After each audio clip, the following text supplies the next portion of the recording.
ಮುಂದೆ ಒಂದು ಮಾತು ಹೇಳಬೇಕು ಅಂತ ಹೇಳಿದ್ರೆ, ನಮಗೆ ಮುಖ್ಯವಾಹಿನಿಗೆ ಬರೋದಕ್ಕೆ ಮಾನ್ಯ ಮುಖ್ಯಮಂತ್ರಿಯವರು ತುಂಬ ಗೌರವದಿಂದ ಮತ್ತು ಭಾಳ ಪೂರ್ವಕವಾಗಿ ನಮ್ಮನ್ನು ಗೌರವಿಸಿದ್ದಾರೆ. ನಾವು ಕೂಡ ಅವ್ರಿಗೆ ಅಭಿನಂದನೆಗಳನ್ನು ಹೇಳ್ತೀವಿ ಮತ್ತು ಧನ್ಯವಾದಗಳನ್ನು ಹೇಳ್ತಾ, ಆಮೇಲೆ ನಾವಿಟ್ಟಿರುವಂಥ ಡಿಮ್ಯಾಂಡ್ಗಳನ್ನು ನಾವು ಕೊಟ್ಟಿದ್ದೀವಿ. ಅದನ್ನು ನಾವು ಆಮೇಲೆ ನಾವು ಮಾತಾಡ್ತೀವಿ. ನಾವು ಕಾನೂನುಬದ್ಧವಾಗಿ ಮತ್ತು ಸಂವಿಧಾನಾತ್ಮಕವಾಗಿ ಇಲ್ಲಿ ಏನು ಹೋರಾಟಗಳು ಜನರ ಪರವಾಗಿ ನಡೀತಿದ್ದಾವೋ ಅದರಂತೆ ನಾವು ಮುಂದೆ ನಡ್ಕೊಳ್ತೀವಿ. ನಾವು ಪರಿವರ್ತನೆಯಾಗಿ ಬಂದಿದ್ವಿ. ನಕ್ಸಲಿಸಮ್ ಅನ್ನೋದು ನಾವು ನಿಮ್ಮ ಮುಂದೆ ಹೇಳೋಕ್ಕೆ ಇಷ್ಟಪಡ್ತೀವಿ. ಅದರ ಸಂಕೇತ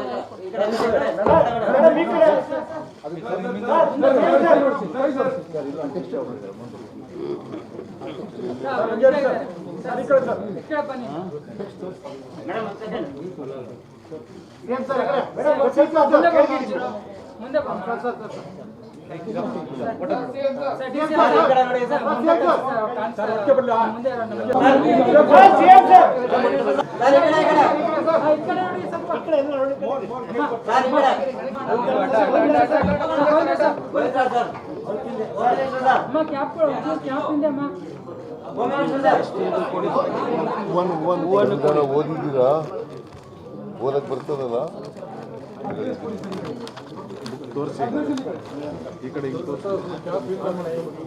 ಎಲ್ಲ ಪ್ರತಿಯೊಬ್ಬರಿಗೂ ಒಂದೊಂದು ಕೊಡ್ತೀನಿ.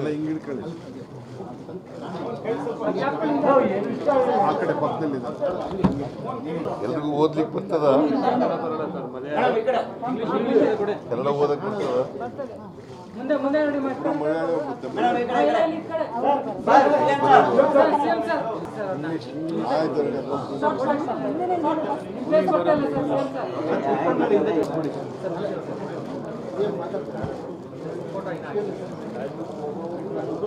हमेशा खाइए